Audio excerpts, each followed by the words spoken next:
ओम नमः शिवाय। आस्तिक कहानियों में आपका स्वागत है। श्रावण मास महात्म, पहला अध्याय। शौनक जी बोले, हे सूत, हे सूत, हे महाभाग, हे व्यास शिष्य, हे अकल्मष, आपके मुख कमल से अनेक आख्यानों को सुनते हुए हम लोगों की तृप्ति नहीं होती है, अपितु बार बार सुनने की इच्छा बढ़ती जा रही है।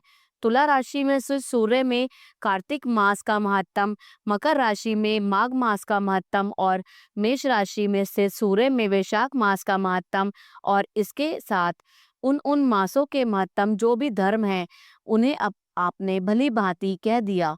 यदि आपके मत में इनसे भी अधिक महिमामय कोई मास हो तो भगवत प्रिय कोई धर्म हो तो उसे अवश्य कहिए, जिसे सुनकर कुछ अन्य सुनने की इच्छा हमारी न हो। वक्ता को श्रद्धालु श्रोता के समक्ष कुछ भी छिपाना नहीं चाहिए। तो सूत जी बोले, हे मुनियों, आप सभी लोग सुने। मैं आप लोगों के वाक्य गौरव से अत्यंत संतुष्ट हूँ। आप लोगों के समक्ष मेरे लिए कुछ भी गोपनीय नहीं है।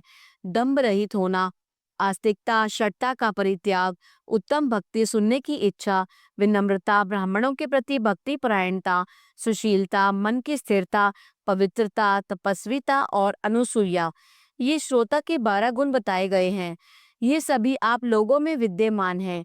अतः मैं आप लोगों पर प्रसन्न होकर उस तत्व का वर्णन करता हूँ। एक समय प्रतिभाशाली शरद कुमार ने धर्म को जानने की इच्छा से परम भक्ति से युक्त होकर विनम्रता पूर्वक ईश्वर भगवान शिव से पूछा। शरद कुमार बोले, योगियों के द्वारा आराधनीय चरण कमल वाले हे देवदेव, हे महाभाग, हमने आपसे अनेक व्रतों तथा बहुत प्रकार के धर्मों का श्रवण किया, फिर भी हम लोग के मन में सुनने की अभिलाषा है। 12 मासों में जो मास सबसे श्रेष्ठ, आपकी अत्यंत प्रीति कराने वाला, सभी कर्मों की सिद्धि देने वाला हो, और अन्य मास में किया गया कर्म यदि इस मास में किया जाए तो वह अनंत फल प्रदान कराने वाला होता है। हे देव, उस मास को बताने की कृपा कीजिए। साथ ही लोकानुग्रह की कामना से उस मास के सभी धर्मों का भी वर्णन कीजिए। तो ईश्वर बोले, हे सनत कुमार, मैं अत्यंत गोपनीय भी आपको बताऊंगा।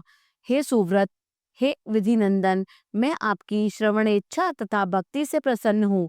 12 मासों में श्रावण मास मुझे अत्यंत प्रिय है। इसका महात्म सुनने योग्य है, अतः इसे श्रावण कहा गया है। इस मास में श्रवण नक्षत्र युक्त पूर्णिमा होती है, इस कारण से भी इसे श्रावण कहा गया है।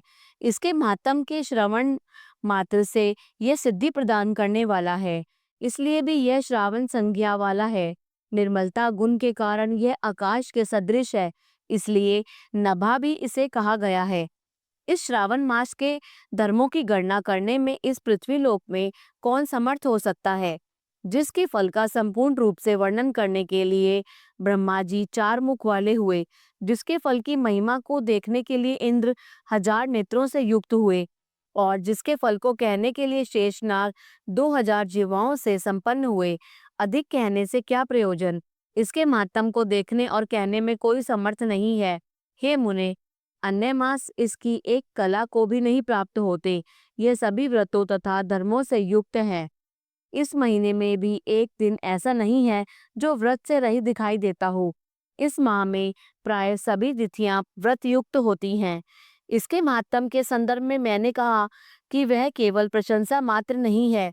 आर्तों, जिज्ञासुओं, भक्तों, अर्थ की कामना करने वाले, मोक्ष की अभिलाषा करने वाले और अपने अपने अभीष्ट की आकांक्षा रखने वाले चारों प्रकार के लोगों, ब्रह्मचर्य, गृहस्थ, वानप्रस्थ और संन्यास आश्रम वाले को इस श्रावण मास में व्रतानुष्ठान करना चाहिए। सनत कुमार जी बोले, हे भगवान, हे सत्तम, आपने जो कहा इस मास में सभी दिन एवं तिथियां व्रत रहित नहीं है, तो आप उन्हें मुझे बताएं।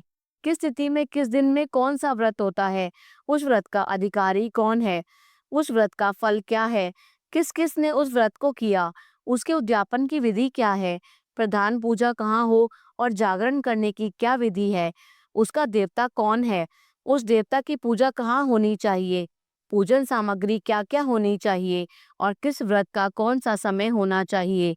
हे प्रभु, यह सब मुझे बताएं। ये मास आपको प्रिय क्यों है, किस कारण ये पवित्र है, इस मास में भगवान को कौन सा अवतार हुआ, कि यह सभी मासों से श्रेष्ठ कैसे हुआ और इस मास में कौन कौन धर्म अनुष्ठान के योग्य है। हे प्रभु, ये सब बताए। आपके समक्ष मुझ अज्ञानी का प्रश्न करने में कितना ज्ञान हो सकता है, अतः आप संपूर्ण रूप से बताएं। हे कृपालो, मेरे पूछने के अतिरिक्त जो भी शेष रह गया हो उसे भी आप लोगों के उद्धार के लिए कृपा करके बताएं। रविवार, सोमवार, भौमवार, बुधवार, बृहस्पतिवार, शुक्रवार और शनिवार के दिन जो करना चाहिए, हे विभो, वह सब मुझे बताइए। आप सबके आदि में आविर्भूत हुए हैं, अतः आपको आदिदेव कहा गया है। जैसे कि एक विधि बाधा से अन्य की विधि बाधा होती है, वैसे ही अन्य देवताओं के अल्प देवत्व के कारण आपको महादेव माना गया है। तीनों देवताओं के निवास स्थान पीपल वृक्ष में सबसे ऊपर आपकी स्थिति है। कल्याण रूप होने के कारण आप शिव हैं और पाप समूह को हरने के कारण आप हर हैं। आपके आदि देव होने में आपका शुक्ल वर्ण प्रमाण है, क्योंकि प्रकृति में शुक्ल वर्ण ही प्रधान है, अन्य वर्ण विकृत हैं। आप कपूर के समान गौर वर्ण के हैं, अतः आप आदि देव हैं।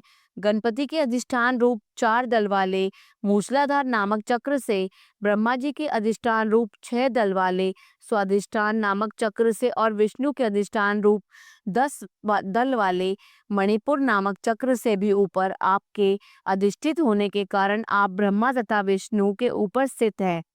ये आपकी प्रधानता को व्यक्त करता है। हे देव, एकमात्र आपकी ही पूजा से पंचायतन पूजा हो जाती है, जो कि दूसरे देवता की पूजा से किसी तरह संभव नहीं है।